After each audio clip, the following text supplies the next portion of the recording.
So I'm getting to be here right now with Jacqueline McLean, my new friend in Bequia. Oh, that was quick, wasn't it? Yeah. It was the moment I saw you. Yeah, it was instantaneous. I love that kind of. Me too. It was just, there was just, oh yeah. Instantaneous. Uh-huh. No question about it. It was great. Yeah, and I think we kind of had a moment of bonding quickly over an obvious passion of nature and plants. And I heard of you before I ever got here because my friend who used to live here said, I know how much you love organic produce and you care a lot about soils and what's happening, and I have to take you for the best organic place that I know of. Right. So I got driven here and just showed up at your doorstep, your home, your gardens. Yeah. And because you had your sign out, so we knew that you were open. You were open, and so I just I knew before coming to the island that I was going to seek you out.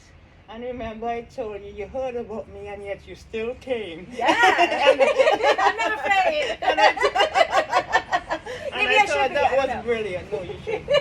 It's just a myth, baby. I don't know that myth, but maybe you're going to share it with me today. Later. Yeah, go on, sorry.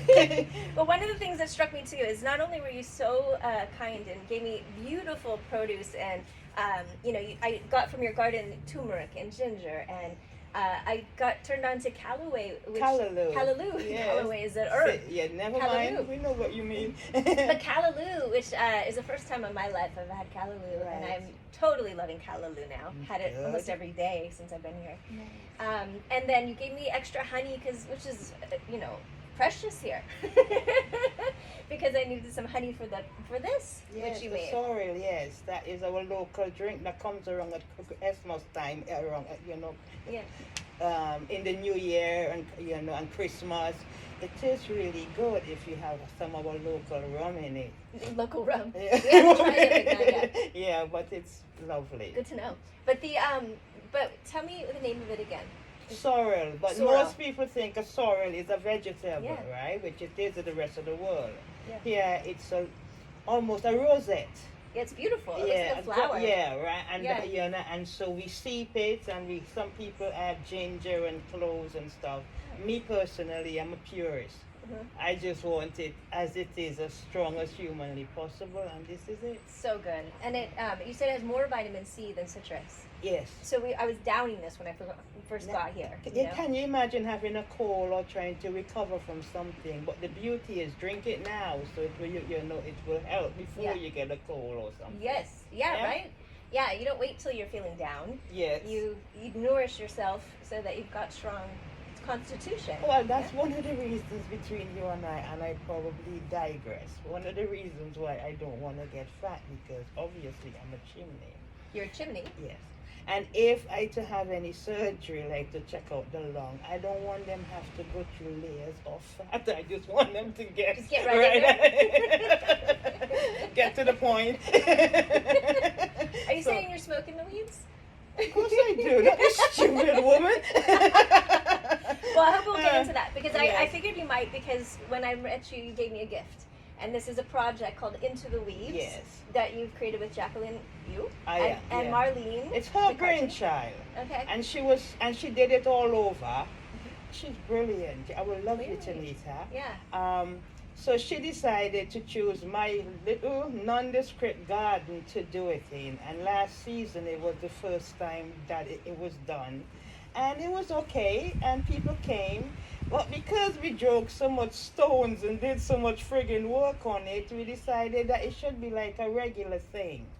So this season is now the second year that we're doing it. Okay, so what I loved is the title was so great. It's not just Into the Weeds, it's Sex, Death, and Other Altered States. So the moment I read that, I went, oh, I'm sure we have lots to talk about. But then it says, all plants in the garden are poisonous, some are deadly. Do not attempt any of these remedies.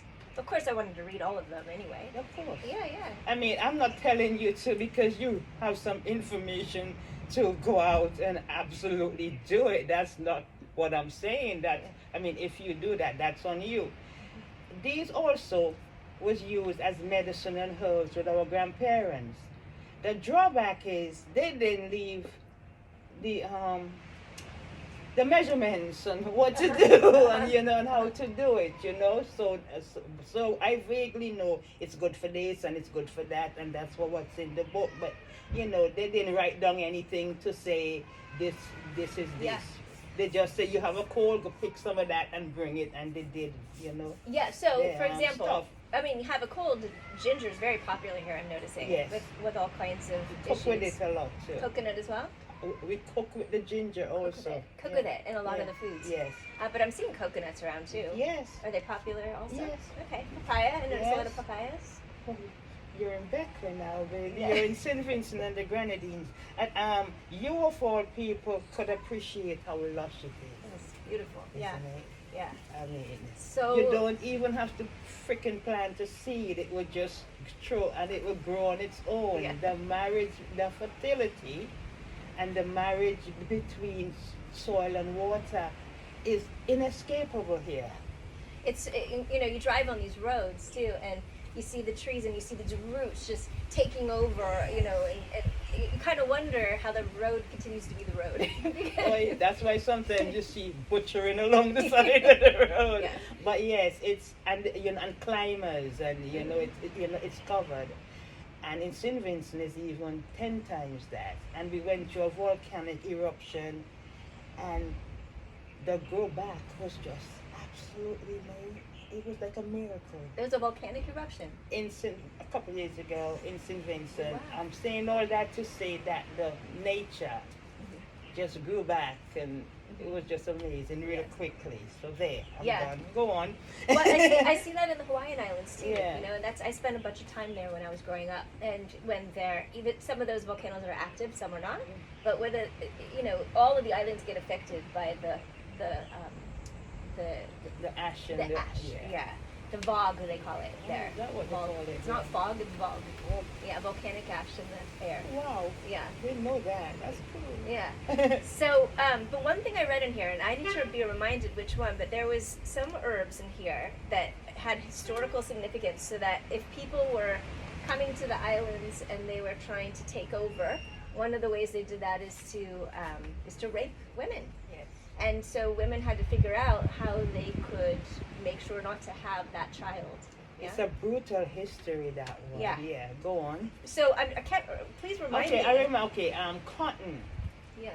Cotton is one yes, of them. and I've been struggling to grow this cotton tree, but there's some over there. Okay, cotton is historical on every aspect of the human evolution. Clothing. Yes, that's what it's about. Originally, even in the slaves in North America, the slaves here, the root of the cotton was used for an abortion. Very effective. Wow. And toxic though is what I was reading. Well, there is more. The Shannon Berry, that root is more toxic. Shannon Berry. That will kill you. Yeah. But just take yourself back to that time where women weren't in control of anything. They were owned and they were raped and they were there as dogs to multiply, to. So the only power they had was this information with cotton and other roots that would abort their fetus, their child. And many of them say, you own me, you won't own my child. Right. So that was the logic behind that whole movement. But it was a huge risk because they might poison themselves. Well, you see, yes, but in that situation, just imagine how desperate it was. Yeah, You understand? I do. So in many, there are people who thought death was better than. Sure.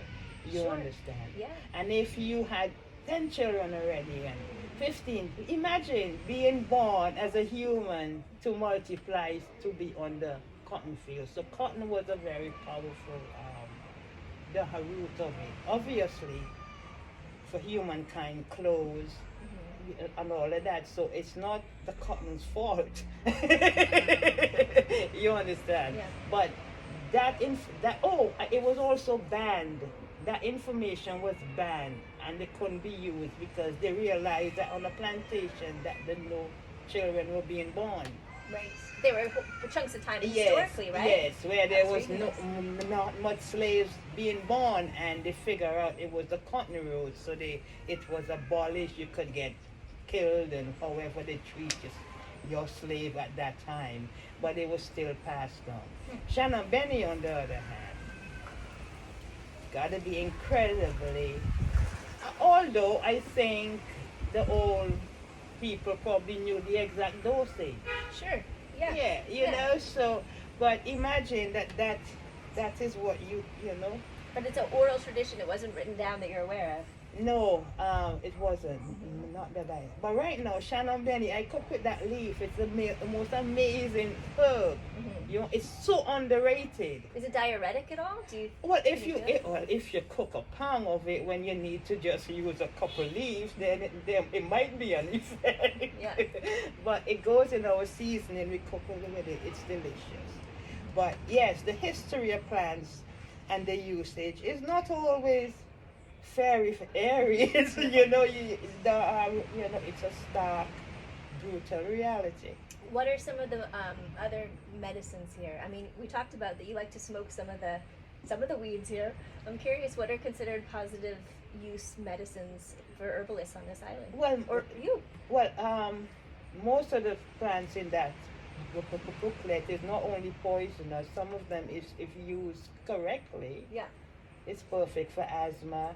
Yeah. Some for cancer. The periwinkle now, apparently, there's huge corporations, the pharmaceuticals, with growing acreage of our local weeds, turning them into medicine because they realize that some of them could be cancer preventive, diabetic preventive, so all sorts. So there's an interest now that is being piqued that came naturally for the, you know, for our people here.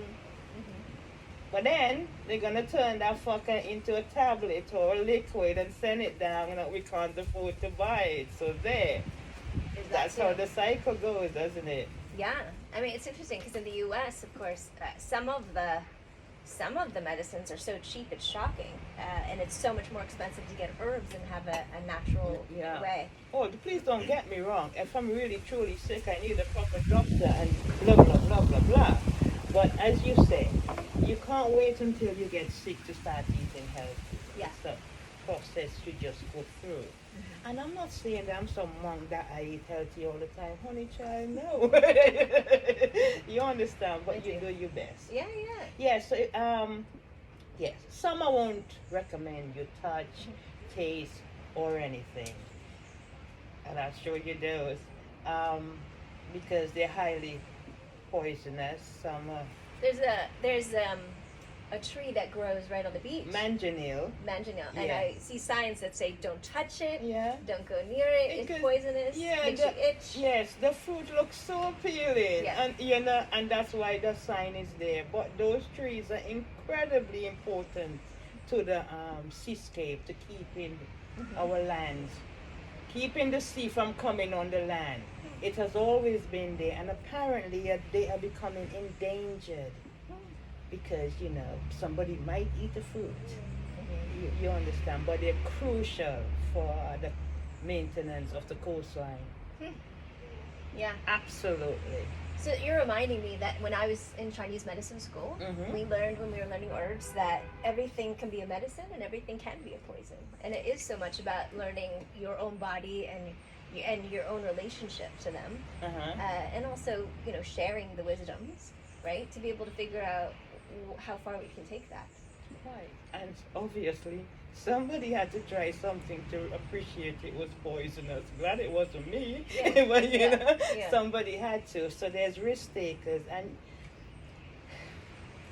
I am not saying that you won't get sick, and you know how the price for life is. Everybody knows the end of that statement, right? You just try to.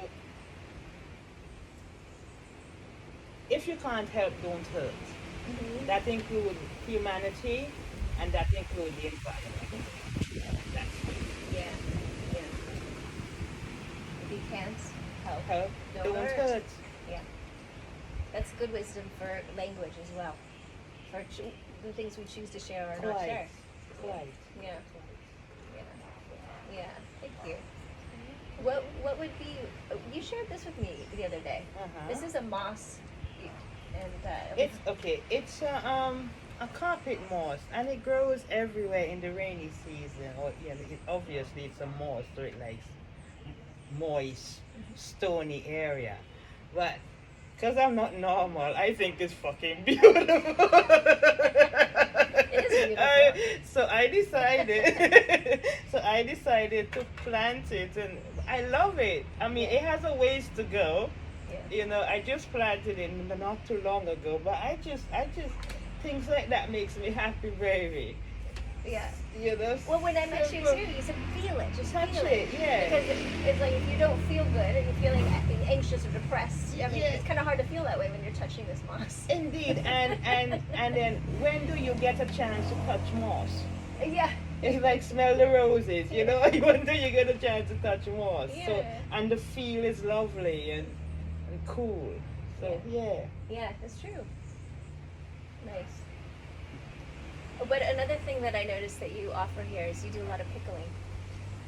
So using foods that in certain seasonal and then putting them into the bottles so that they can be bottled and used at different times of the year. Yeah, one of the reasons why I do that, we have an off season. So if my business don't make enough to carry me through, obviously. So I always think about my pickles as Armageddon food, So that's what I do. I don't waste anything. So that's the perfect way of not wasting anything. It can last as long as it's good for a year or more, until you open it, then you put it in the fridge. And I love it. I just love it. It's such a country girl. Of course I'm gonna love pickling. Well, and I tried your sauerkraut and it was so good. Thank you. I've been enjoying it the last few mornings. Yeah. Oh, nice. Yeah. Nice. And where I come from, we use sauerkrauts to help balance out the microbiome of the gut. It's supposed to be an amazing food, Yeah. I think they just realized it. Again, right? Different cultures new, Quite. and it's coming back. Yes. Yeah. So that's great. Is there anything that first of all, with the soils, is there anything that you stay really aware of to make sure that the soils are good and rich and the foods are getting what they need? Well, it took a few years, but my soil, I have to say, is amazing. Obviously, the growth can tell you it's dark, it's light, it's fluffy, and all it's ever had was organic, mostly kitchen organic compost. Okay. And if I use manure from any cow or anything, I don't use it direct. That has to be composted for about 2 years. Okay. And then and then I put it on. So, but I rarely do that now. So now that it's wet and worms comes to the surface, we get it wet. And I am the happiest person in the world when I see earthworms wiggling around in the soil, because earthworms cannot live in any sort of unhealthy soil. So that's no a good chemicals. gauge. That is the perfect gauge. Okay. It's also the perfect gauge for passing any organic exam. Any organic exam. Yeah. So as long as there's good As long worms. as there's earthworms. Yeah. Okay, I know people's going to say, when she's talking about worms, here we call everything worms. So we will call a caterpillar a worm. Caterpillars are one. Okay. Yeah. Yeah. You understand? Gotcha. So let me make that clear.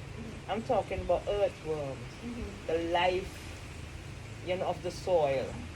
So yeah, I'm very proud of that. So you see a lot of them in your soil. Now that it's wet, they come up to the top. When it's incredibly dry, they burrow really deep. And I see the casting, and it makes me happy. I know I'm weird, but it does. I don't find that weird. I think it's wonderful. You're so connected to your soils. Yes, I love it. Because listen, if you don't see soil as the foundation of life, what is there? And if you cannot take care of the foundation, then you're screwed. Yeah. And I see that. I mean, I always see that as a metaphor in our own bodies too. Quite. Right? Not just what we eat, but how do we feel even rooted in ourselves, emotionally, spiritually. Well, That's a whole other thing. laughing. No, I'm always amazed how most people don't have an inkling as to who they are or don't want to find out. The greatest thing you can do for you is find out who you truly are. Yeah. And I don't compare myself to anyone, you know? So it's like, do you? I do me. If we come together like we did, perfect. If not, that's also good. So that's how I see Yeah. It is getting bright for you, isn't it? it. You don't mind, do you? No, no. Oh, good, because I wasn't going to take it off. I was just being slightly polite. Is there anything else you'd like to share? uh, no, not really. I just appreciate the people who helped me along the way, the journey, because it's not easy, and sometimes I meet kind souls like yourself who would contribute, and I thank you. What would I you appreciate it. Thank you. It's such a wonderful honor just to even sit with you and talk and learn and hear what you value, living here. How would you describe the difference between the way you farm and the way you feel it's even being done in other places? I mean, obviously globally it's changed a lot, but even here I'm curious. Yes, even here, I mean, okay, I am not saying how I do it is easy. I'm not going to sit here and go, oh, it's lovely and here, fairy. No, it's not.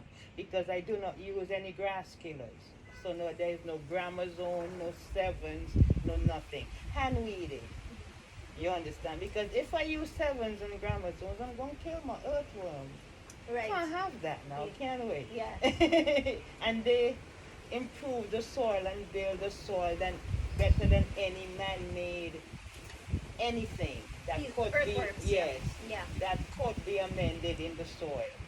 There is also, like I said, the spraying.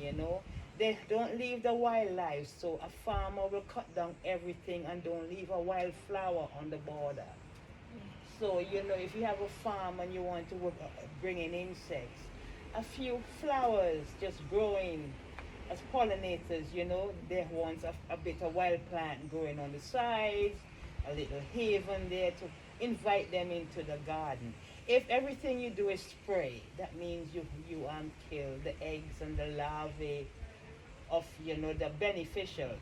So the thing about spraying is this: you kill the pests, yeah, a beautiful job at it, but you also kill every beneficial insect that there is. And what people fail to realize is that there's a balance in nature. So if there's mealy bugs, there is a bug that will eat the mealy bug. But if you spray the mealy bug, then you destroy the whole habitat. Yes, the whole ladybug symbiotic relationship. Also, modern farming wants perfection. Fuck perfection. I see some perfect fruit and perfect color. Come on. There is nothing wrong if you ate something that has a bruise or a caterpillar has been going in. It didn't go right through, but there's a hole, but it grew perfectly well. I mean, what is that about? Yeah. It should be real. It should be imperfect. Nature is perfect and imperfect at the same time. Beautifully said. So, yeah. What I also want in my old age and shit is my own waterfall. I know people want diamonds and gold. Not really. You understand? A false ass, whatever the hell you want. More power to you. I would love, because I love the sea. I feel real fortunate, living where I am. But just so you know, to everyone that can't see where we are. Yeah, this is true. I'll skip and a jump from the ocean, literally. Yeah, an old farmhouse next to the beach, which is, couldn't ask for more, but I'm a bit greedy. Best of both worlds would be lovely. So you want a waterfall? Yeah, I want more waterfall, please. I don't think I'm asking for much, am I? Yeah, so that's it. Okay. Yeah. All right. Well, I'm going to imagine you getting your waterfall. I just putting it out there. Lovely. Okay. Anything else you want to share? No, I think that's me. I think I probably talked your head off already, so that's perfectly fine. Thank you for showing Oh, such yeah. interest. Thank you. Really, no, thank you. Right here. Well, there's one last thing. Go on. One thing that you said the other day when I popped by. You said there seems to be a I'm paraphrasing, but there's something about how it seems to be that a lot of the farmers are forgetting that women were the natural farmers. Yes, they have this idea that I'm sure. Okay, I'm sure men were part of it too, obviously. So I don't want anybody getting their panties in a twist. I'm just saying, in most cultures, the woman did the farming, and you know the men probably did the clearing or whatever, but the woman did the planting and the taking care of. And there in some cultures that when you're seeing your period, you plant. That's when you plant because that's when Mother Earth and you were supposed to be more fertile. You understand? So it's, I mean, there are many female farmers in St. Vincent and the Grenadines. I mean, that's how some of them raise the kids, send them to school and stuff. I mean, but it's because the 21st century is showing us so much about technology.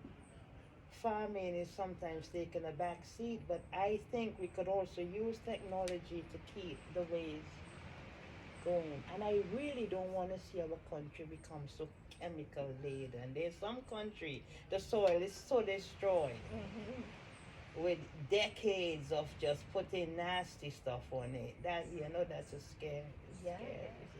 It's a scary thing. Are you hearing a lot of that happening here in the islands? I'm sure it's happening. I'm not witness to everything, but let's just not be naive and think that everybody is going out. I am gonna hand weed all this weed when you can possibly just and it's done. But that's not I'm thinking if I spread it, I'm gonna kill all sorts. Yeah.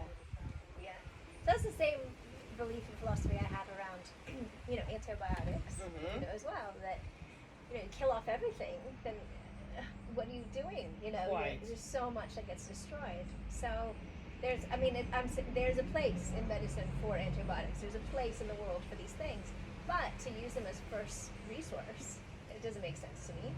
And the exclusive, being exclusive. Your idea is not necessarily the be all and mine is not. But we can at least have an open discussion and see, what can be done or what ideas is great and not, and it's just. And consider the soils of around us and inside. No, but again, parallel to the fucking human race.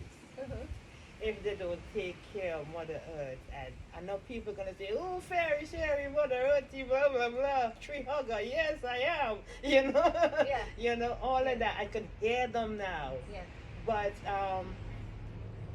I always say, Earth don't need us.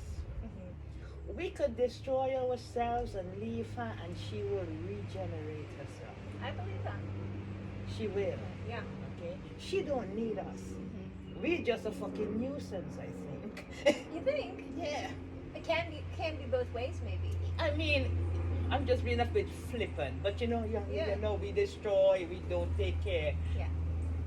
My point is though, she don't need us, but we as hell need her. So let's do something better than this. That's my point. Agreed. Cheers. Oh, indeed. Thank you. How do people find you? They will. Go to Bequia. Walk down the street. I live. Right. Just come anywhere and say, where's that woman? No. They will, and they will. Yeah.